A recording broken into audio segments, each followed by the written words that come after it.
कि संविधान राज को खत्म किया जाए, और संविधान राज को खत्म करके कहा न जाए, कहा यही जाए कि संविधान चल रहा है, लेकिन संविधान के रहते हुए संविधान की आत्मा को मार डाला जाए और उसकी जगह बताया ना जाए कि मनुस्मृति राज चल रहा है, लेकिन दरअसल मनुस्मृति राज को स्थापित कर दिया जाए। ये इस देश की सरकार की एक रणनीति है और उसको वो बखूबी लागू कर रही है। और जब हम बाबा साहब को याद कर रहे हैं, उनकी जयंती के मौके पर जब पूरे देश में समारोह हो रहे हैं, तो एक बात जरूर याद रखना चाहिए हमें कि बाबा साहब ने जब लड़ाई लड़ी थी इस देश में, जब देश ये आज़ाद नहीं था, और आज़ाद जब हुआ उसके बाद भी वो लड़ाई चालू रही उनकी, तो उनके पास इतनी जनता नहीं थी। ये मैं हिस्टोरिकल आपको फैक्ट्स आपको बता रहा हूं। आज बाबा साहब के लेखन, उनके विचारों से जनता बड़ी ताकत के रूप में उमड़ गई है इस पूरे देश में। अगर दलित और बहुजन समाज की स्थिति आप देखिए, उसके अंदर राजनीतिक चेतना देखिए, जागरण देखिए, तो वो सचमुच बहुत बड़ी आबादी है। लेकिन विडंबना देखिए कि इतनी बड़ी आबादी, इतने ज्यादा नेता, इतने मंत्री, इतने विधायक, इतने सांसद दलित और बहुजन समाज से आज हैं, लेकिन जो काम इस देश में एक बाबा साहब ने किया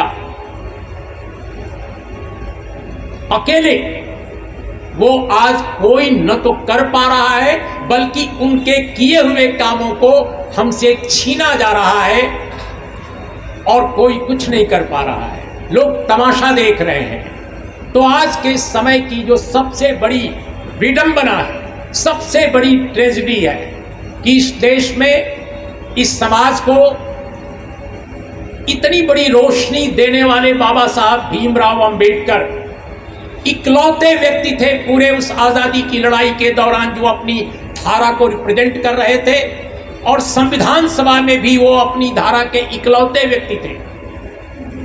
अकेला एक व्यक्ति इस देश में एफर्मेटिव एक्शन का नया इतिहास लिख दिया, सकारात्मक कार्रवाई का, जिसमें आरक्षण भी एक पहलू है, सबसे बड़ा पहलू।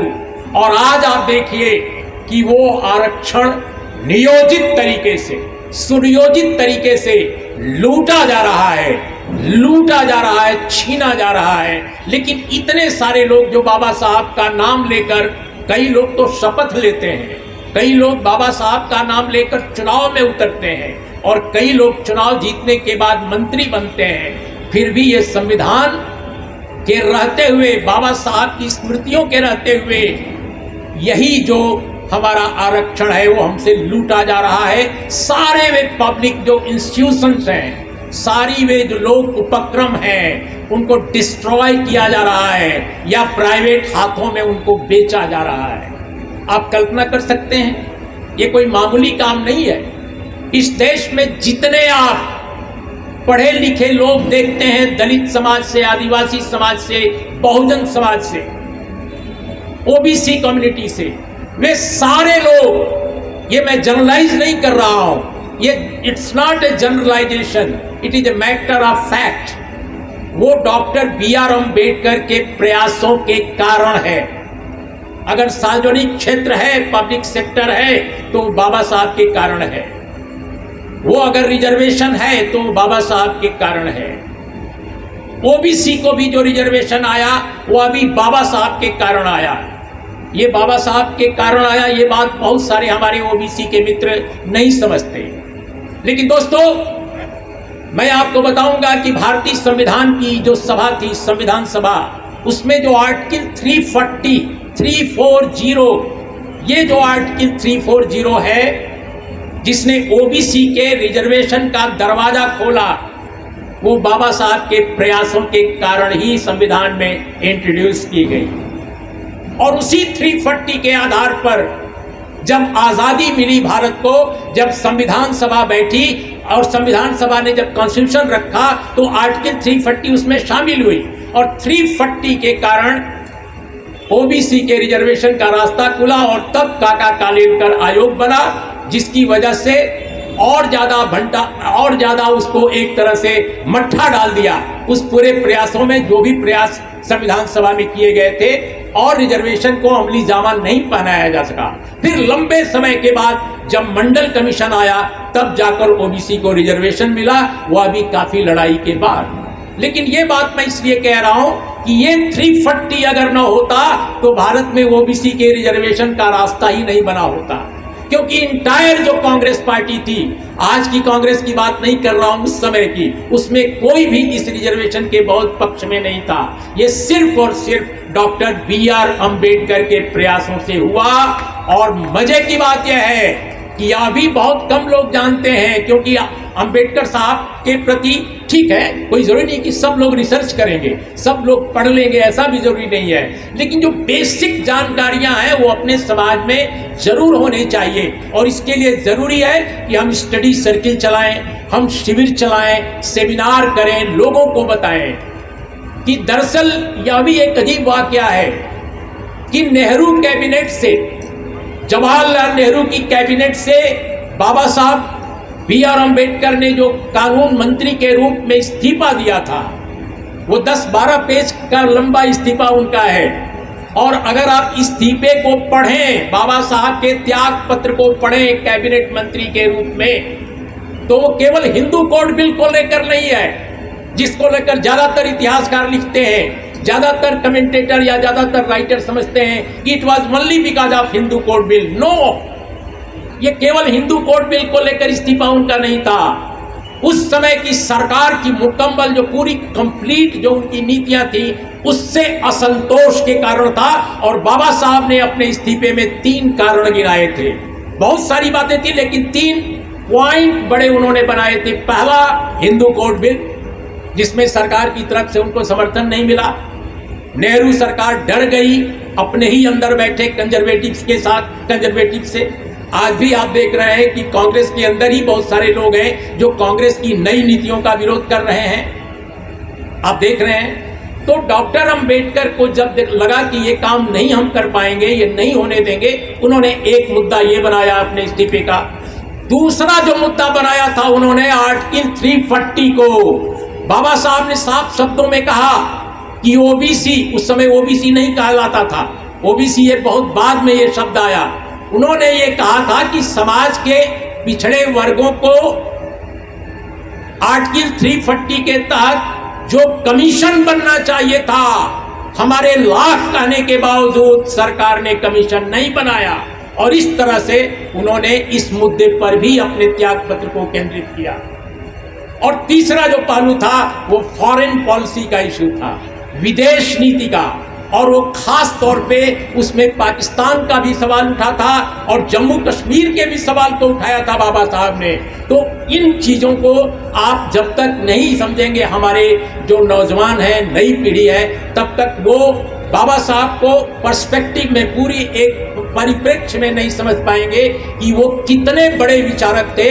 और सच पूछिए तो आज़ादी की लड़ाई में असंख्य लोग कुर्बान हुए, असंख्य लोगों ने हिस्सेदारी की, लेकिन जो बड़ा काम किया, आज़ादी क्या होती है, स्वतंत्रता क्या होती है, न्याय क्या होता है, भ्रातृत्व क्या होता है, ये बाबा साहब ने ही इस देश को दिया।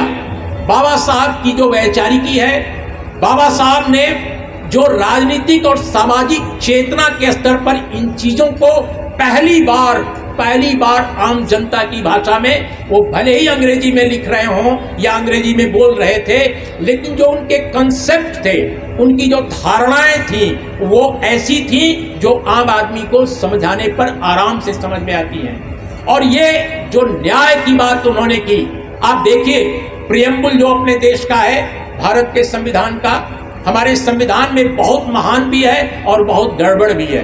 बहुत सारे लोग कहते हैं, आपको समझा देते हैं कि संविधान में जो कुछ है बाबा साहब का है। जी नहीं, ये बाबा साहब के साथ न्याय आप नहीं कर रहे हैं। बाबा साहब भारत के संविधान को इससे भी अच्छा बनाना चाहते थे, लेकिन बाबा साहब ने जो प्रियम्बुल दिया वो उनका ओरिजिनल है। और वो जो प्रियम्बुल है, दुनिया के किसी भी संविधान के पास वैसा प्रियम्बुल नहीं है जैसा भारत के संविधान के पास प्रियम्बुल है। लेकिन प्रियम्बुल को ही आज मौजूदा जो तंत्र है, मौजूदा जो लोग हैं सत्ता में, वो उस प्रियम्बुल पर ही लगे हुए हैं कि उस प्रियम्बुल को कैसे धाराशायी किया जाए। स्वतंत्रता को, न्याय को, भ्रातृत्व को, इन तमाम जो चीजें हैं जो प्रियम्बुल में शामिल हैं, उसको ही वो नेस्तनाबूद करना चाहते हैं। दोस्तों, बाबा साहब ने अनुसूचित जाति परिसंघ की तरफ से संविधान सभा के तमाम मेंबर्स को एक अपना आइडियल, एक अपना आदर्श संविधान का एक ब्लूप्रिंट पेश किया था। और उसका नाम क्या था? उसका नाम था constitution of United states of India. Constitution of United states of India, यानी संयुक्त राष्ट्र भारत का संविधान, ये शीर्षक था। और बाबा साहब ने उस संविधान में उन्होंने इसलिए पेश किया कि जो संविधान बनाने वाले लोग हैं, संविधान सभा में जिनकी मेजॉरिटी है, यानी कांग्रेस पार्टी की जो मेजॉरिटी संविधान सभा में है, वो इस बात को समझे कि संविधान बनाने का जो कमेटी बनी है उसके चेयरमैन, ड्राफ्टिंग कमेटी के चेयरमैन, वो किस तरह का आदर्श पेश करना चाहते हैं, एक मॉडल किस तरह का संविधान का पेश करना चाहते हैं, इस पर बहस हो। और यही कारण है कि उन्होंने सर्कुलेट किया संविधान सभा के तमाम प्रबुद्ध लोगों को, जो सबसे ज्यादा विद्वान लोग थे। और दोस्तों, उसमें ऐसी भी बातें हैं, ऐसे भी प्रावधान है जो हमारे संविधान में शामिल नहीं किए जा सके। उसमें जैसे उदाहरण के तौर पे, उसमें शिक्षा के अधिकार की बात तो बाद में आई, लेकिन वहां पर शिक्षा के अधिकार की बात है, वहां पर भूमि के अधिकार की बात है, वहां लैंड रिफॉर्म्स की बात है। और बाबा साहब के संविधान में सबसे बढ़कर ये है कि जो न्याय का सिस्टम है उसको डिफाइन करते हैं बड़े विस्तार के साथ, जो भारत के संविधान में नहीं किया जा सका। तो संविधान की ड्राफ्टिंग कमेटी के चेयरमैन वो जरूर थे, क्योंकि उनसे ज्यादा कानून और संविधान को जानने वाला उस दौर में कोई था भी नहीं। लेकिन सच यह है कि हमारे संविधान में बहुत ऐसी चीजें हैं जिनको बाबा साहब नहीं चाहते थे, लेकिन वो शामिल हुई, क्योंकि जो मेजॉरिटी जिसकी थी वो चाहते थे वैसी चीजों को शामिल करना। लेकिन इसके बावजूद जो आज ये संविधान हमारा है, जो अपेक्षाकृत एक बेहतर लोकतांत्रिक मुल्क का संविधान है, इस संविधान पर भी इससे बेहतर की बात छोड़िए, बाबा साहब के सपनों के बहुत सारे जो और मुद्दे संविधान में थे उनको शामिल करने की बात छोड़िए, जो शामिल चीजें हैं उनको भी खत्म करने का पूरा प्रयास किया जा रहा है। बाबा साहब ने यूनाइटेड स्टेट्स ऑफ इंडिया के संविधान में लिखा था कि कृषि को राष्ट्रीय उद्योग का दर्जा दिया जाए, कृषि को राष्ट्रीय उद्योग का दर्जा दिया जाए, ये था।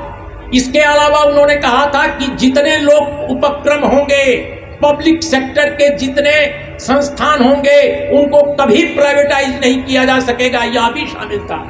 लेकिन हमारे देश के संविधान में जो आर्टिकल 39 है, जो नीति निर्देशक सिद्धांतों में शामिल है, डायरेक्टिव प्रिंसिपल, आप बहुत सारे लोग यहाँ वकील भी बैठे होंगे जिन्होंने संविधान को ठीक से पढ़ा होगा। डायरेक्टिव प्रिंसिपल में आर्टिकल 39 है, और उस आर्टिकल 39 में ये साफ दर्ज किया गया है कि भारत के लोक उपक्रमों को प्राइवेटाइजेशन या निजीकरण जो है नहीं किया जाना चाहिए उन संस्थानों का जिनसे हमारे देश की आबादी का बड़ा हिस्सा बेनिफिटेड है। लेकिन आज क्या हो रहा है? आज ये हो रहा है कि जिनसे हमारे देश की आबादी का बड़ा हिस्सा बेनिफिटेड है, उन उपक्रमों को, उन लोक उपक्रमों को, पब्लिक सेक्टर के उन कारखानों को, उन कंपनियों को, उन संस्थानों को खुलेआम प्राइवेटाइज किया जा रहा है।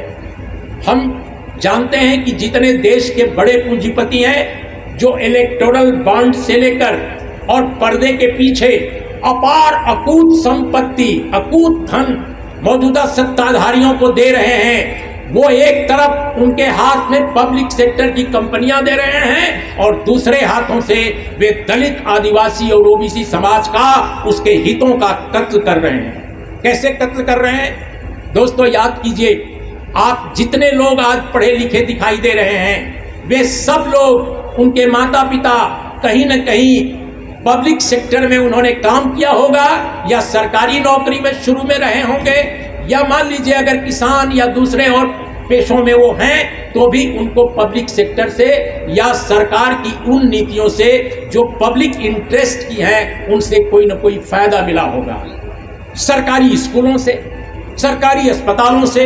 लेकिन आज क्या हो रहा है? केवल कंपनियां ही नहीं खत्म की जा रही हैं, कंपनियों को खत्म करने के साथ रिजर्वेशन खत्म हो रहा है। यानी आगे आने वाली जो पीढ़ी होगी वो रेलवे में दलित, आदिवासी और ओबीसी का जो परसेंटेज है वो कहां जाएगा? अग्निवीर की तरह रेलवे में भी, जैसे सेना में अग्निवीर कर दिया गया, ठीक वैसे ही रेलवे से लेकर और तमाम महकमों में वही हाल होने जा रहा है देश का। तो आप कल्पना कीजिए कि आपकी आने वाली पीढ़ियां, आपके बाल बच्चे, आपके बेटे बेटियां, वो क्या करेंगे भविष्य में, इसकी कल्पना भी नहीं की जा सकती है। क्योंकि जो राज कर रहे लोग हैं उनके बच्चे तो स्विट्जरलैंड, नॉर्वे, अमेरिका, जापान, तमाम मुल्कों में पढ़ रहे हैं। आप देखिए ना, जितने लोग इस समय कैबिनेट में हैं, भारत की कथित राष्ट्रवादी सरकार, हिंदुत्ववादी सरकार जो हिंदू राष्ट्र बनाने का बात करती है, इस कैबिनेट में बैठे हुए लोग, उनके बेटे बेटियां डिक्लेयर करना चाहिए। जिस तरह संपत्ति डिक्लेयर की जाती है नेताओं की हर चुनाव के समय, उसी तरह का दबाव आप डालिए कि लोग ये भी डिक्लेयर करें कि उनके बेटे बेटियां कहां पढ़ते हैं। आप पाएंगे कि ज्यादातर के बेटे बेटियां विदेश पढ़ रहे हैं और आपके स्कूलों को, आपके कॉलेजों को, आपके सरकारी संस्थानों को वो खत्म कर रहे हैं। एक ही दिन उत्तर भारत के एक राज्य में 5000 विद्यालय खत्म किए गए, 500 विद्यालय खत्म किए गए। और बाद में मुझे पता चला कि वहां 500 तो एक दिन में खत्म किए गए, हजार स्कूल जो है प्राइवेटाइज या तो किए जा रहे हैं, डिसलोकेट किए जा रहे हैं, या पूरी तरह खत्म किए जा रहे हैं। डिसलोकेट का मतलब 5 स्कूल खत्म करके उनको एक ही स्कूल में जोड़ दिया जा रहा है, शिक्षकों की संख्या कम कर दी जा रही है। तो ये सारी चीजें हो रही हैं दोस्तों। इसके अलावा एक बहुत महत्वपूर्ण बात यह है कि ये जो प्राइवेटाइज जो किया जा रहा है शिक्षा से लेकर हेल्थ को, वे कह रहे हैं कि ये बहुत अच्छा हो रहा है, लेकिन उनसे पूछिए कि परसेंटेज ऑफ पीपल जो उसका बेनिफिट ले रहे हैं वो कितने हैं और वो किन वर्गों के हैं, तो आप पाएंगे कि हैरतंगेज आंकड़े निकलते हैं। दूसरी बात एक बहुत महत्वपूर्ण बताऊंगा आपको, इस देश में इस वक्त 89% जो प्राइवेट सेक्टर में 89% जो पब्लिक हेल्थ है वो प्राइवेटाइज हो चुका है। कितना हुआ है? 89%। अभी 3 साल पहले तक 87% था, आज वो 89% जो है पूरी तरह प्राइवेटाइज हो चुका है। आपका प्राइवेट हेल्थ पब्लिक हेल्थ यानी सरकारी अस्पताल जो पहले थे वो कितने बचे हैं? 89 में आप माइनस कर लीजिए, 89 के बाद जो 100 में बचता है, कितना बचता है? 11%। तो 11% जो पॉपुलेशन है, 11% जो संस्थान है, सिर्फ वही बचे हैं जहां की पब्लिक हेल्थ सेंटर्स हैं। 89% प्राइवेटाइज हो चुका है। ऑल ऑफ सडन हुआ है पिछले 10 सालों में, इसके पहले भी हुआ था लेकिन इतने बड़े पैमाने पर इतनी स्पीड नहीं थी। तो दोस्तों एक बहुत बड़ा ये कुचक्र है, और ये कुचक्र सिर्फ इसीलिए है कि जो बात कर रहे थे नवीन मनुस्मृति राज, कि संविधान राज को खत्म किया जाए, और संविधान राज को खत्म करके कहा न जाए, कहा यही जाए कि संविधान चल रहा है, लेकिन संविधान के रहते हुए संविधान की आत्मा को मार डाला जाए और उसकी जगह बताया ना जाए कि मनुस्मृति राज चल रहा है, लेकिन दरअसल मनुस्मृति राज को स्थापित कर दिया जाए। ये इस देश की सरकार की एक रणनीति है और उसको वो बखूबी लागू कर रही है। और पूरा का पूरा मीडिया दुंदुभी बजा रहा है। दुंदुभी जानते हैं ना, बाजा। तो सारा का सारा जो media, national media so called अपने को कहता है, जिसको मैं बहुत प्यार से टीवी पुरम कहता हूं, तो ये टीवी पुरम जो है उसकी दुंदुभी गा रहा है। गांव में जाइए, कस्बे में जाइए, शहर में जाइए, दलित के घर जाइए, आदिवासी के घर जाइए, ओबीसी के घर में जाइए, उसको लग रहा है कि सरकार बहुत अच्छा कर रही है। क्यों? क्योंकि टेलीविजन ऐसा बोल रहा है। लेकिन उससे पूछिए घर में, उसके घर में पूछिए कि टेलीविजन में कौन लोग हैं, टेलीविजन का मालिक कौन है, टेलीविजन में काम करने वाला एडिटर कौन है, टेलीविजन के एंकर्स कौन है, टेलीविजन में लिखने वाला कौन है, टेलीविजन में बोलने वाला कौन है। तब समझ में आता है कि इस देश के मेन स्ट्रीम मीडिया में दलित, आदिवासी और ओबीसी की कोई पहचान ही नहीं है। और अगर थी या अगर थोड़ी बहुत है तो उसको फौरन बाहर कर दिया जाता है या उसकी जुबान बंद कर दी जाती है। तो दोस्तों, इसीलिए मैं कहता हूं कि बहुत बड़ा खतरा इस देश में है। और ये जो मौजूदा दौर है, सच पूछिए तो ब्रिटिश राज, मुझे गलत मत समझिए, तो मैं ब्रिटिश राज की वकालत नहीं कर रहा हूं, लेकिन ब्रिटिश राज ने भी इस देश में, इस देश की आम आबादी के साथ उतना बड़ा अत्याचार नहीं किया था जितना आज इस देश में, इस देश की जनता के साथ यही सरकार कर रही है, जो अपने को भारत के लोगों की सरकार कहती है। ये आज हाल है। असमानता का स्तर आप देखिए। ये सही है कि आप और हमारे कपड़े सफेद दिखाई दे रहे हैं। क्यों? क्योंकि आपको बाबा साहब के कारण जो प्रावधान मिले, नए कानून मिले, नया संविधान मिला, उसकी वजह से आपने पढ़ाई लिखाई की, नौकरियां मिली आपको, तो आप थोड़े ठीक ठाक हो गए। लेकिन समाज में असमानता का जो लेवल है दोस्तों, वो 1922 से भी ज्यादा बढ़ गया है। यानी जो इनइक्वालिटी है समाज में, असमानता, कल्पना आप कर सकते हैं 1922 में अंग्रेजों का राज था। भारत में जो गैर बराबरी थी 1922 में, उससे भी ज्यादा असमानता इस समय है, उससे भी ज्यादा गैर बराबरी इस समय है। यानी जो बहुत अमीर हुआ है और जो बहुत गरीब हुआ है, जो सामान्य है और जो एबनॉर्मली बहुत बड़ा रिच हुआ है, उसके बीच ह्यूज गैप है। और आप ये देखेंगे भारत सरकार के अपने आंकड़ों में भी ये झलकता है। खासकर ह्यूमन डेवलपमेंट इंडेक्स को देख लीजिए, शिक्षा और स्वास्थ्य जिसमें प्रमुख जो प्रावधान है, प्रमुख जो आयाम है, उनको आप देखिए तो पता चलेगा कि वाकई ये सच कहा जा रहा है। तो कुछ वर्षों के बाद आप पाएंगे कि पहले जो शिक्षा लेते थे लोग सरकारी स्कूलों में, जो शिक्षा नहीं ले पाएंगे क्योंकि सरकारी स्कूल नहीं मिलेंगे, और स्कूल की बिल्डिंग होगी तो उसमें शिक्षक नहीं होंगे, और शिक्षक होंगे तो पढ़ाई नहीं होगी। इसलिए आज बहुत बड़ा संकट है। लेकिन अपने आप को अम्बेडकर की संतानें कहने वाले लोग, अपने आप को अम्बेडकर का समर्थक कहने वाले लोग, दलित और आदिवासी और ओबीसी समाज के राजनेता जो पार्लियामेंट में और विधानसभाओं में बैठे हैं, वो इस बारे में कुछ भी कहने को राजी नहीं है। बड़े पैमाने पर जो लोग हैं, मैं एक्सेप्शंस की बात नहीं कर रहा हूं, जो वाकई कहते हैं अभी भी बहुत कम हैं, वे नहीं बोलने वाले हैं। मैं नाम किसी का नहीं लूंगा।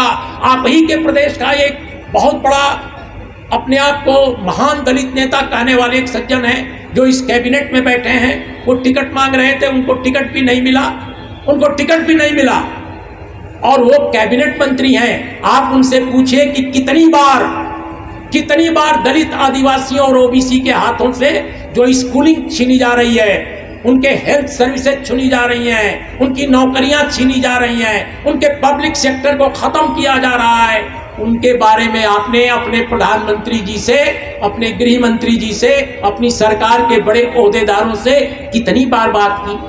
लेकिन आप अगर उनको मुंबई में सुन लीजिए, उनको नागपुर में सुन लीजिए, उनको गोंदिया में सुन लीजिए, उनको किसी भी शहर में सुन लीजिए महाराष्ट्र के, तो अपने आप को डॉक्टर बी.आर. अम्बेडकर का वो नुमाइंदा बताएंगे। तो मुझे लगता है दोस्तों कि पहचानने की भी जरूरत है।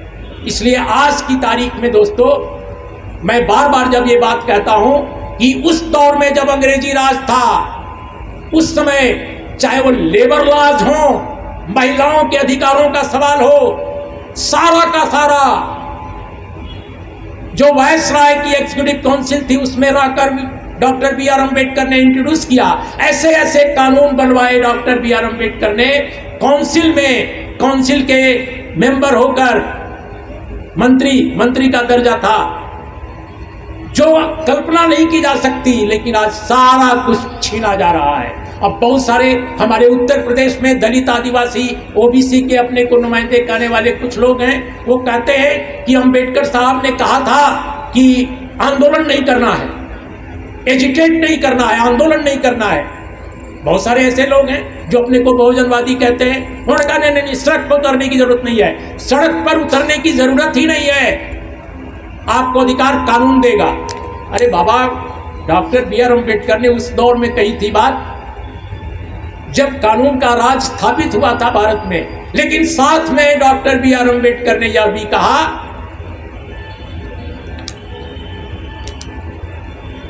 कि हमने अपने देश को एक संविधान तो दे दिया है जो बेहतर संविधान है, लेकिन अगर इसको चलाने वाले अच्छे लोग नहीं होंगे तो ये संविधान कुछ कर नहीं पाएगा। ये भी डॉक्टर अम्बेडकर ने कहा, लेकिन कोई समझने को तैयार नहीं है।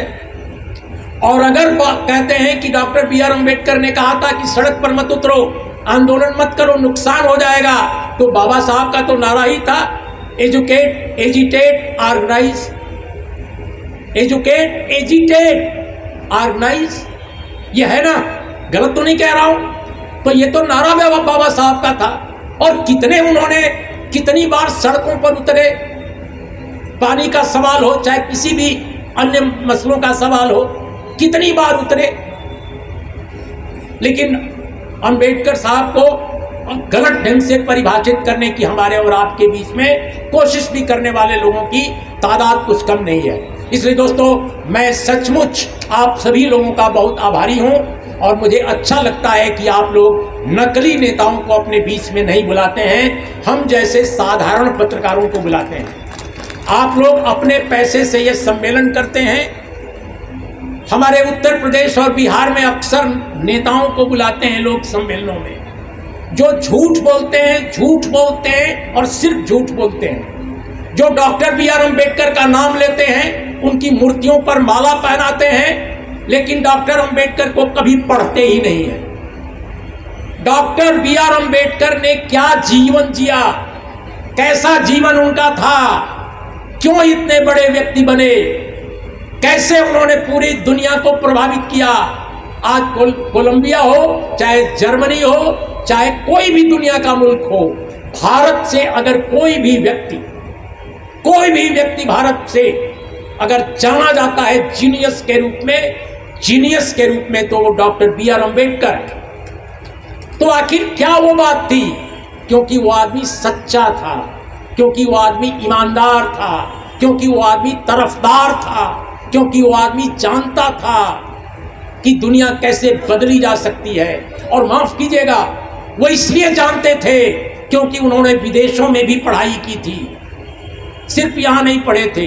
इसलिए एक प्रश्न जब मैं बार बार कहता हूँ जो दलित, आदिवासी, ओबीसी के लोगों से, कि प्लीज आप जहाँ भी, जिस प्रदेश में भी हो, आप कोशिश करो अपने सरकारों पर दबाव बनाओ कि वो अंग्रेजी शिक्षा अनिवार्य करें। हर स्कूल में, प्राइमरी स्कूल से ही अंग्रेजी में शिक्षा दी जाए। ठीक है, मातृभाषा में पढ़ाई हो, मातृभाषा भी हो, महाराष्ट्र में है मराठी हो, उत्तर प्रदेश में है हिंदी भी हो, लेकिन हर स्कूल में अंग्रेजी बचपन से बच्चों को पढ़ाई जाए। क्योंकि अंग्रेजी में पढ़ाई होगी तो ज्ञान का नया क्षितिज खुलेगा,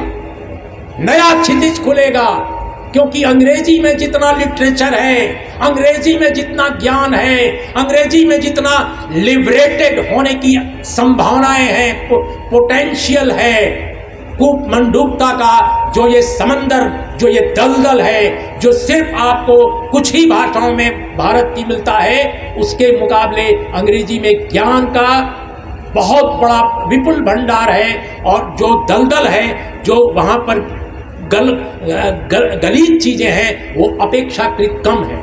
इसलिए मेरा मानना है कि डॉक्टर बी आर अम्बेडकर ने अगर दुनिया को समझा तो उसमें एक बहुत बड़ा कारण था उनका अंग्रेजी में पढ़ा लिखा होना। और आज हमारे देश की जो दलित आबादी है, आदिवासी आबादी है, ओबीसी आबादी है, वो प्लीज आप कंफ्यूज मत कीजिए अपने नेताओं या अपनी सरकारों के कहने में कि आप केवल हिंदी में पढ़ेंगे, मराठी में पढ़ेंगे। इनके बच्चे सारे अंग्रेजी पढ़ने जाते हैं, लेकिन आपके बच्चों को चाहते हैं कि अंग्रेजी ये न पढ़ें। तो अंग्रेजी स्कूलों पर जोर दीजिए ताकि अच्छे आपको टीचर मिले। आप दबाव डालिए, दबाव डालकर ये चीज़ों को किया जा सकता है। और दोस्तों बिल्कुल आखिर में, क्योंकि बहुत सारी बातें हम कह चुके हैं और कह रहे हैं कि बाबा साहब ने 2-3 बातें ऐसी कही थी जिनको आज के कॉन्टेक्स्ट में आपको बताना बहुत ज़रूरी है। डॉक्टर साहब ने एक बात कही थी और वो बात उस वक्त कही थी जब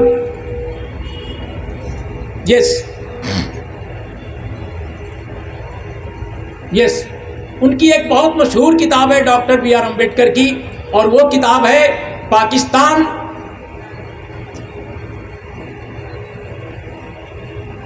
पाकिस्तान और द पार्टीशन ऑफ इंडिया। ये 1946 में छपी थी पहली बार। इस किताब के न जाने कितने अनुवाद और कितने एडिशन हो चुके थे। किताब का नाम क्या है? पाकिस्तान और द पार्टीशन ऑफ इंडिया। और जहाँ तक मुझे याद है, हिंदी का जो वांग्मय है बाबा साहब का, मराठी में भी है, हिंदी में भी है, अंग्रेजी में भी है, सभी भाषाओं में है। उसमें भारत सरकार ने ये छापा है और इसके पेज नंबर 354 और 355 पर बाबा साहब ने एक बहुत महत्वपूर्ण बात कही है जो आज के कॉन्टेक्स्ट में बहुत ज़्यादा रिलेवेंट है। मुझे लगता है आप सबको ये बात गली गली, घर घर जरूर पहुंचाना चाहिए, क्योंकि आपके नेता नहीं पहुंचाएंगे, आपके एमएलए एमपी नहीं पहुंचाएंगे। वे डरेंगे सच बोलने से। आप बोल सकते हैं सच। और क्या बात थी वो?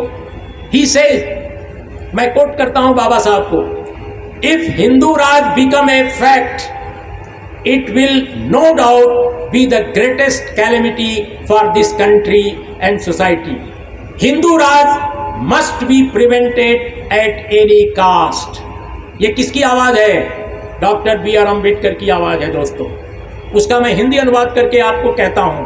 वो कहते हैं कि अगर हिंदू राज सचमुच वास्तविकता बन गया तो भारत देश और भारत के समाज के लिए ये विपत्ति जैसा होगा। कैलेमिटी का मतलब आपदा होगा। हिंदू राज को हर कीमत पर रोका जाना चाहिए। ये बाबा साहब के शब्द हैं। तो अगर आप बाबा साहब को मानते हैं कि आप उनके कारण हैं, आपका समाज उनके कारण है, आप पढ़े हैं तो उनके कारण, आपके जॉब्स हैं तो उनके कारण, आगे भी हमारा एम्पावरमेंट होगा तो बाबा साहब के कारण होगा, उस महान संविधान के कारण होगा जिसे वो और महान बनाना चाहते थे। लेकिन उस समय की जो हुकूमत थी, उस समय के जो लोग थे, जिनकी मेजॉरिटी थी, उसको उतना नहीं बनने दिया। तो मेरा ये कहना है कि बाबा साहब की बात अगर आप मानते हैं तो आपको इसे भी मद्देनजर रखना पड़ेगा।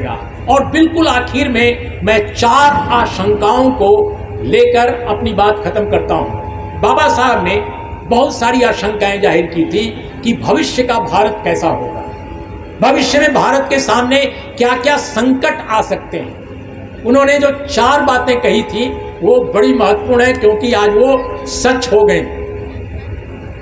देखिए, जो विद्वान होता है, जो स्कॉलर होता है, जो दार्शनिक होता है महान, बाबा साहब सिर्फ नेता नहीं थे। बाबा साहब क्या नहीं थे? मैं तो स्वयं जब पढ़ता हूं तो डूब जाता हूं। मुझे समझ में नहीं आता कि मैं कैसे उनको व्याख्यायित करूं। How to explain doctor B R Ambedkar. उस दौर में भारतीय समाज के बारे में जो समझदारी उनकी है, पूरे विश्व समाज के बारे में जो समझदारी है, वो कल्पनातीत है। मैंने किसी भी भारत के नेता, किसी भी बुद्धिजीवी को उस लेवल की मनीषा मैंने देखी नहीं। और बाबा साहब ने 4 जो आशंकाएं जाहिर की थी, आज भारत में दोस्तों वो सच हो गई हैं। कौन कौन है बताता हूं। 1946 की बात है। 1946 में कॉन्स्टिट्यूएंट असेंबली में ऑब्जेक्टिव रेजोल्यूशन पेश किया गया था। ऑब्जेक्टिव रेजोल्यूशन क्या था? ऑब्जेक्टिव रेजोल्यूशन था कि भारत को कैसा संविधान चाहिए, भारत को कैसी व्यवस्था चाहिए, ये जो रिजोल्यूशन था जवाहरलाल नेहरू ने पेश किया था, जो बाद में भारत के प्रधानमंत्री बने। जवाहरलाल नेहरू ने जब प्रस्ताव पेश किया, उस पर बहस छिड़ गई। जवाहरलाल नेहरू ने ऑब्जेक्टिव रिजोल्यूशन में सेकुलर इंडिया का कंसेप्ट रखा था, यानी भारत का कोई धर्म नहीं होगा। बाबा साहब ने इस बात को तस्दीक किया। तस्दीक किया का मतलब इंडोर्स किया, यानी उसको कहा कि ये सही बात है, को भारत का कोई धर्म नहीं होना चाहिए। भारत के अनेक धर्म हैं, इसलिए कोई भारत की सरकार का, भारत के राष्ट्र राज्य का, नेशन स्टेट का कोई रिलीजन नहीं होना चाहिए। लेकिन वहां लड़ गए लोग, और लड़ गए तो संविधान सभा में इतने खेमे बन गए कि हिंदू मुसलमान के नाम पर पूरी की पूरी जो कांग्रेस पार्टी की जो लॉबी थी, कांग्रेस के जो लोग संविधान सभा में थे, बहुमत उन्हीं का था, वो आपस में ही लड़ने लगे। कांग्रेस का एक नेता कहता था कि सेकुलर होना चाहिए, कांग्रेस का दूसरा नेता कहता था हमको हिंदू राष्ट्र चाहिए, कांग्रेस का तीसरा नेता कहता था हिंदू राष्ट्र बने या न बने, लेकिन हिंदू मेजॉरिटी को अधिक अधिकार चाहिए और मुसलमान को कम, सिख को और कम, बौद्ध को और कम, जैन को और कम, इस तरह की बातें की जाती थी। मेरे कहने का मतलब ये नहीं है कि कोई खास एक एक पहलू गिन के बताया जा रहा था, लेकिन विभाजन पूरा का पूरा हो गया। तब बाबा साहब ने कहा, और बाबा साहब ने जो कहा वो मैं कोट करता हूं। संविधान सभा में उन्होंने कहा कि हिंदू मुसलमान पर मानो यहां कोई जंग छिड़ी हुई हो। मैं उनके बातों को हिंदी में अनुवाद कर रहा हूं।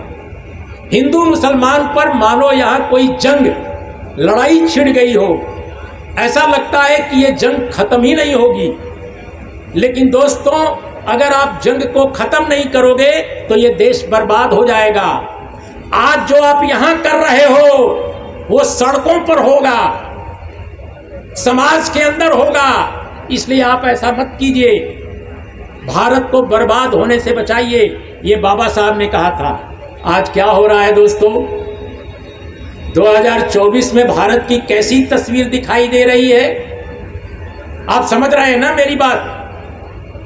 तो बाबा साहब ने 1946 में जो बात कही, जो आशंका व्यक्त की, उनकी आशंका 100% सही हो गई आज के भारत में। दूसरी बात जो उन्होंने कही,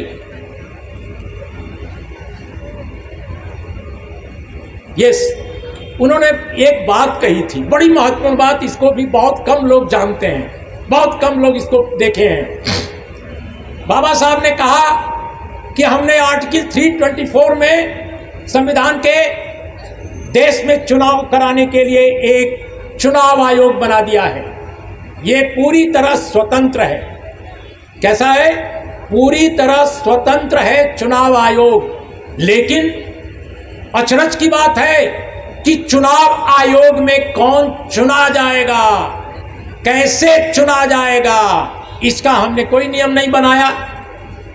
दरअसल बात यह है, वो मैं आपको बताना चाहता हूं। बाबा साहब चाहते थे कि संविधान सभा में, कि संविधान के अंदर यह भी तय कर दिया जाए कि चुनाव आयोग का मेंबर कौन बनेगा, कौन बनाएगा और कैसे बनाएगा। लेकिन कांग्रेस के लोग तैयार नहीं थे। क्यों नहीं तैयार थे? क्योंकि कांग्रेस की सरकार आनी थी। वो चाहते थे कि हमारा आदमी बनेगा। लेकिन बाबा साहब ने डिफर किया। बाबा साहब ने कहा कि संविधान में हमने एक बहुत अच्छा चुनाव आयोग आपको दिया है, स्वतंत्र, लेकिन ये तो दिया नहीं कि कैसे बनेगा। हमारी बात आप मान नहीं रहे हैं। दोस्तों, जो बात उन्होंने जो बात उन्होंने 16 मई 1949 को कही, याद रखिए तारीख, 16 मई 1949 को जो बात कही, किसके बारे में? चुनाव आयोग के बारे में। वो बात 2024 में सही साबित हो गई कि चुनाव आयोग पूरी तरह इस सरकार का गुलाम हो गया है। जिसको ये सरकार चाहती है, चुनाव आयोग में वही बैठ जाता है। अभी 2 चुनाव आयुक्त नियुक्त किए गए, अभी कुछ ही दिन पहले, चुनाव के ऐन पहले, और दोनों जो हैं मौजूदा सरकार के लोगों ने नियुक्त किया, क्योंकि 3 लोगों की कमेटी है, उसमें 2 आदमी सरकार का है, एक तो प्राइम मिनिस्टर साहब हैं और दूसरे प्राइम मिनिस्टर द्वारा चुना कोई कैबिनेट मंत्री है, और तीसरा जो है वो विपक्ष का नेता है जिसको कभी पूछा ही नहीं जाता, बताया तक नहीं जाता है कि कौन चुनाव आयुक्त बनेगा। तो बाबा साहब 1946 के 16 मई को जो बात संविधान सभा में कह रहे हैं, जहां संविधान बन रहा है, वो बात आज भारत के पूरे देश की जनता के सामने नंगी सच्चाई के रूप में सामने आ रही है।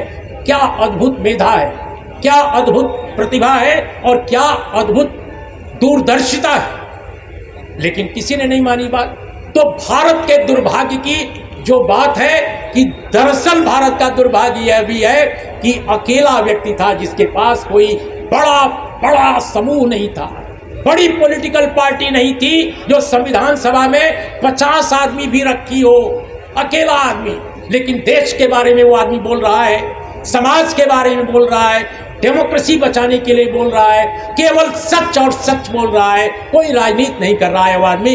लेकिन उसकी बात नहीं सुनी गई और आज हमारे देश के लिए विकराल सच्चाई के रूप में वो सामने है, जिससे देश लोकतंत्र से पूरी तरह हट रहा है, डिरेल हो रहा है और पूरी की पूरी जो है तानाशाही हमको जकड़ रही है। अब एक बात और बताएंगे दोस्तों, हाँ, बाबा साहब ने उसमें यह भी कहा था, लेकिन अगर आप हमारी बात नहीं मानते हैं नियम बनाने की, तो ऐसे में जो निर्वाचन आयोग होगा उसमें जो कमिश्नर्स होंगे उनकी नियुक्ति कार्यपालिका अपने अंगूठे से कर देगी। ये बात कही, अंगूठे से कर देगी, जिसको चाहेगी उसको। कार्यपालिका मतलब सरकार, एग्जीक्यूटिव। इसके बाद बाबा साहब ने एक बात और बड़ी महत्वपूर्ण कही थी, डायरेक्टिव प्रिंसिपल तो आप जानते होंगे।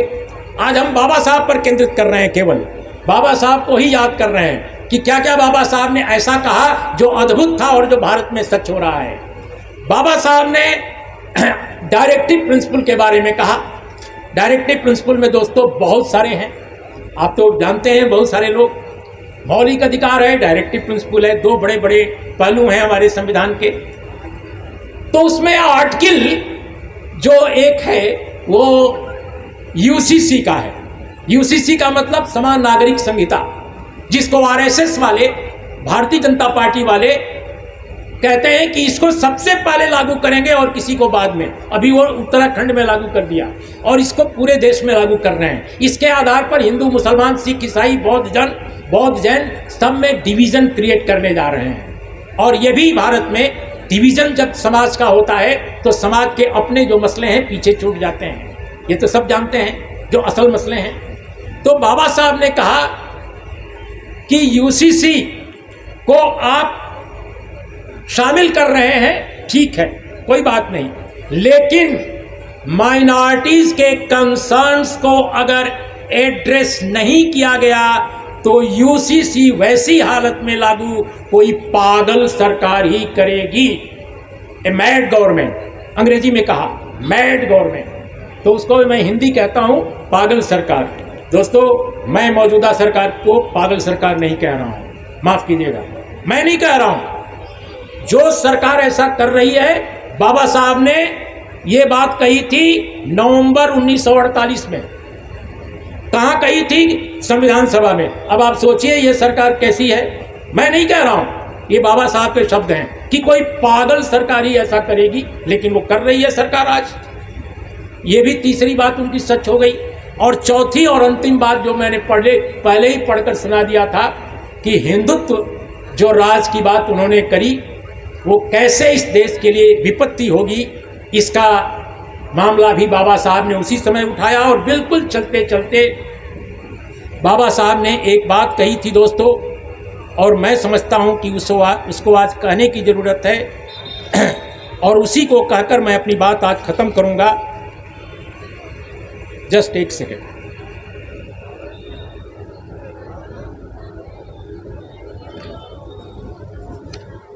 हाँ,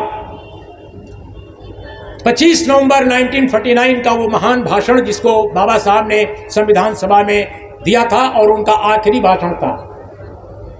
इस देश में बहुत सारे लोग मानते हैं कि जवाहरलाल नेहरू का नियति का संवाद आज़ाद भारत में या आज़ाद भारत से पहले की हिस्ट्री का सबसे महानतम भाषण था।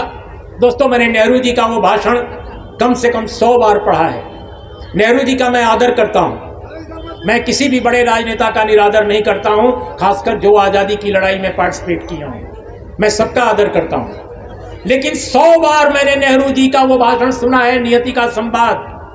लेकिन मैं दावे के साथ कहता हूँ कि 25 नवंबर 1949 को डॉक्टर बी आर अम्बेडकर ने संविधान सभा में जो आखिरी भाषण दिया था, आप उसको भी पढ़ लीजिए।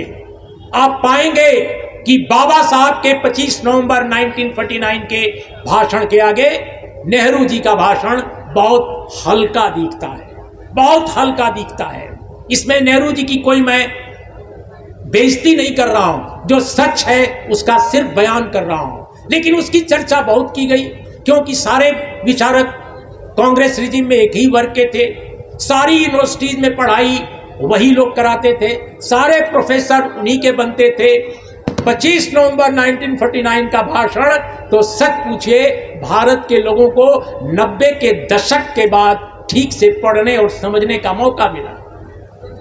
वो तब मिला जब महाराष्ट्र में यहाँ के दलित लोग जो हैं उन्होंने ऑर्गेनाइज अपने को बेहतर ढंग से किया, और उधर उत्तर में कांशी राम जी का अभ्युदय हो गया। कांशी राम जी ने कुछ और किया न किया, लेकिन एक बड़ा काम कर दिया कि उन्होंने उत्तर भारत में डॉक्टर अंबेडकर को खड़ा कर दिया। जिन डॉक्टर अंबेडकर को उस दौरान की हुकूमतों ने और उनके पाले हुए प्रोफेसरों ने, यूनिवर्सिटी के इंटेलेक्चुअल्स ने हमेशा हमेशा के लिए भुला दिया था। उनको लगा था कि हमने एक महान इंटेलेक्चुअल को आगे आना नहीं देना चाहिए, क्योंकि इससे कांग्रेस के इंटेलेक्चुअल ढक जाएंगे, वो ढक जाएंगे, तो इसे नहीं करना चाहिए। उनको नहीं पढ़ाते थे। हम लोग स्वयं जब पढ़ते थे यूनिवर्सिटी ऑफ इलाहाबाद में, ये 1974, 75, 76, 77, 78 की बात है, तो बाबा साहब की किताबें हमें पढ़ने को नहीं मिलती थी। हम नहीं जानते थे एनिहिलेशन ऑफ कास्ट में उन्होंने क्या कहा है। हम नहीं जानते थे कि 25 नवंबर 1949 के भाषण में बाबा साहब ने क्या कहा है, बिल्कुल नहीं मालूम था। क्यों? क्योंकि हमारे यूनिवर्सिटीज में पढ़ाते नहीं थे, हमारी लाइब्रेरीज में किताबें नहीं रखते थे, खासकर हिंदी हार्टलैंड में। लेकिन जब एक नए ढंग का जागरण हुआ, और इसके लिए मैं कांशी राम जी को सैल्यूट करता हूं कि उनके कारण हमारे देश में खासकर हिंदी क्षेत्र में दलित को, आदिवासी को, ओबीसी को पहली बार पता चला कि डॉक्टर अंबेडकर कुछ ऐसी शख्सियत थे जिन्होंने केवल संविधान की ड्राफ्टिंग कमेटी की चेयरमैनी ही नहीं की, अध्यक्षता ही नहीं की, उन्होंने और भी बहुत बड़े बड़े काम किए। और तब उन बड़े कामों का पता चला जब हम लोगों ने उनकी किताबें पढ़नी शुरू की। और वो बाद में जब हम लोग पीएचडी करने आए दिल्ली, तब और आंख खुली जब बड़ी बड़ी लाइब्रेरीज में देखते थे कि अरे बाप, ये क्या बोल दिया था। लेकिन तब भी उनके ऊपर पीएचडी नहीं कराई जा रही थी, उनको पढ़ाया नहीं जा रहा था, उनके भाषणों पर कोई भाषण माला नहीं चलती थी। लेकिन आज देखिए दौर कैसा है। अब उत्तर प्रदेश में भी कुछ नहीं होता। कांशी राम जी ने जो अलख जगाई, वो अलख अब बुझ गई है। लेकिन अब पूरी दुनिया में डॉक्टर बी आर अम्बेडकर के भाषण पर रिसर्च हो रहा है, उनकी किताबों पर रिसर्च हो रहा है। भारत में भी हो रहा है, भारत में थोड़ा कम हो रहा है, लेकिन पूरी दुनिया में हो रहा है। और उनके एक एक एस्पेक्ट पर, एक एक थीसिस पर, एक एक सब्जेक्ट जो उन्होंने लिखा और डिफाइन किया इंडियन सोसाइटी के बारे में या दूसरे और विषयों पर, उन पर इतना शोध हो रहा है कि उसकी कल्पना नहीं आप कर सकते। मेरी बेटी एक विदेश यात्रा में गई थी एक लेक्चर देने, उसका एक सेमिनार था। वहां वो बोल रही है कि पापा, जर्मनी, स्पेन और नॉर्वे से आए हुए जो प्रोफेसर थे वो बार बार केवल डॉक्टर बी आर अम्बेडकर का जिक्र कर रहे थे पूरे इंटरनेशनल सेमिनार में। तो आज हालत ये हो गई है, आप कैसे, अब क्या करोगे, आपके पास कोई वो नहीं है। तो डॉक्टर बी आर अम्बेडकर का 1949 का 25 नवंबर का भाषण जो दोस्तों है, वो आज के भारत के संकट, आज के भारत की चुनौतियां, आज के भारत के बहुजन के सामने जो बड़े विकराल प्रश्न हैं उन सब का जवाब देती है। और मैं चाहूंगा आप लोगों में से सभी लोगों को कि यकीनन आप 14 अप्रैल को बड़ा समारोह कीजिए, यकीनन आप संविधान दिवस मनाइए, आप यकीनन पुण्यतिथि के मौके पर आप कार्यक्रम कीजिए, लेकिन आप अपनी पढ़ी हुई बेटियों, पढ़े हुए बच्चों, सबको, जो पढ़ रहे हैं, जो पढ़ चुके हैं, जो बुजुर्ग हैं, जो नौजवान हैं और जो किशोर हैं, सबको बाबा साहब के ज्यादा तो नहीं लेकिन 2-3 चीजें जरूर पढ़ाइए और उन पर बहस चलाइए। हर 15 दिन पर एक बार शिविर कीजिए, स्टडी सर्किल चलाइए। जिनके पास कोई विचार नहीं है, जिनके पास सिर्फ इस देश को बर्बाद करने का विचार है, जिनके पास सिर्फ मनुष्यता को कलंकित करने का दर्शन है, जो सिर्फ जातियों में और धर्मों में और समाजों में जिनके पास बांटने का केवल एक की बांटने की विरासत है, वो हर जिले, हर तहसील, हर शहर, हर गांव में प्रचार कर रहे हैं। हर जगह वो अपने शिविर लगा रहे हैं। आप समझ रहे हैं मैं जिसको कह रहा हूं? चिंतन शिविर कहते हैं अपने को, जिसमें कोई चिंतन नहीं होता है, सिर्फ लोगों को बांटने के अलावा। लेकिन आप जिनके पास इतना चिंतन है वो शिविर नहीं लगा रहे हो, आप कोई स्टडी सर्किल नहीं चला रहे हो, आप कोई मीटिंग नहीं कर रहे हो। मैं कहता हूं आप जहां के भी रहने वाले हो, जिस जिले के भी, जिले में आप मीटिंग कराओ, वहां पर तय करो कि हर शनिवार या संडे जो छुट्टी होती है उस दिन हम लोग 2 घंटे के लिए मिलेंगे और बाबा साहब भीमराव अंबेडकर स्टडी सर्किल हम चलाएंगे। आप बाबा साहब के नाम पर, फूले साहब के नाम पर, साहू जी महाराज के नाम पर स्टडी सर्किल चलाओ। 20 लोग पहले आएंगे, बाद में वो 200 लोग हो जाएंगे और वहां इन तमाम चीजों को रखो। एनिलेशन ऑफ कास्ट रखो, 25 नवंबर 1949 का भाषण रखो, बाबा साहब के इस्तीफे का चिट्ठी रखो, बाबा साहब के एक दूसरा भाषण जो उन्होंने माइनॉरिटीज कम्युनिटी के बारे में दिया था वो रखो। इन तमाम चीजों पर आप बहस कीजिए। आप देखेंगे कि जो लोग आपको खत्म करना चाहते हैं, आपके आरक्षण को खत्म करना चाहते हैं, आपकी शिक्षा, आपकी संस्कृति, आपके समाज को लूट कर डिस्ट्रॉय करना चाहते हैं, वे कांपने लगेंगे आपसे। क्यों? क्योंकि आपकी कोठियों से, आपकी गाड़ियों से, आपकी नौकरियों से, आपके महलों से वो लोग नहीं कांपेंगे, आपके विचारों से कांपेंगे। और जब डॉक्टर बी आर अम्बेडकर के विचारों को आप जान जाएंगे तो वो सचमुच आपसे कांपेंगे और अपना गलत जो इरादा है, अपने गलत मंसूबे को वो छोड़ देंगे। तो बिल्कुल आखिर में ये मैं कहूँगा कि बाबा साहब ने कहा था 25 नवंबर को कि हमने एक वोट एक व्यक्ति का सिद्धांत तो लागू कर दिया, लेकिन इसको लागू करने मात्र से भारत में लोकतंत्र अक्षुण्ण नहीं रहेगा, बचा नहीं रहेगा। इसके लिए जरूरी है कि हम अपने समाज को न्यूनतम समानता को लाएं और कम से कम न्यूनतम जो समानता स्तर है उसको अचीव करें। अगर ऐसा नहीं हुआ तो जो बड़े परिश्रम से संविधान की ये इमारत हमने खड़ी की है उसको आगे आने वाले समाज में लोग डिस्ट्रॉय करने के लिए आगे बढ़ेंगे, यानी उसको विनष्ट करने के लिए आगे बढ़ेंगे। और वो देश का दुर्भाग्य होगा। ये बाबा साहब के शब्द थे, उनकी चेतावनी थी, उनकी चेतावनी भी आज सही हो रही है। क्यों? क्योंकि जो संविधान के खिलाफ सबसे अधिक हमला करने वाले लोग हैं, जो बैठे हैं सत्ता में, उनके साथ ओबीसी दलित समाज का भी एक तबका और बड़ा तबका हमारे हिंदी हार्टलैंड में उनके साथ खड़ा है, उनके साथ उनको ज्वाइन कर चुका है। उनके मतदाताओं में उसकी भी संख्या बहुत ज़्यादा शामिल हो गई है और इसी के बल पर वो केंद्र में बहुमत हासिल करना है। तो दोस्तों, जो बात मैं कह रहा हूं समझने की कोशिश कीजिए, समझाने की कोशिश कीजिए। मेरे पास इतनी अकल नहीं है, लेकिन मैंने जो अकल थोड़ी बहुत हासिल की है वो बाबा साहब और बाबा साहब के अन्य जो लोग हैं उनसे प्रभावित उन्हीं लोगों को पढ़कर ये की है, वो मैं आपसे शेयर कर रहा हूँ। मुझे कहीं से मिली है बुद्धि, मैं आपको वो शेयर कर रहा हूँ। प्लीज़ आप अपने बच्चों में शेयर कीजिए, अपने लोगों में शेयर कीजिए और इस समाज को बदलने के लिए, इस समाज को और ज़्यादा बुरे स्तर पर बदलने के लिए कुछ कीजिए ताकि ये समाज और ख़राब न हो जाए, जहाँ है उससे हम आगे बढ़ सकें। तो दोस्तों, आज इतना ही। नमस्कार, आदाब, सत श्री अकाल, जय भीम।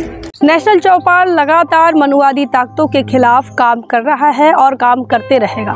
बहुजन समाज से जुड़े और उसके आंदोलन से जुड़े हर खबरों को आप तक पहुंचाते रहेगा। लेकिन हमारे साधन संसाधन की कमी के कारण हम इस लड़ाई में कमज़ोर हो रहे हैं। आप तमाम साथियों से हम अनुरोध करते हैं कि नेशनल चौपाल को बचाइए, हमें आर्थिक सहयोग करें और हमें मजबूती प्रदान करें। जय भीम, जय भारत।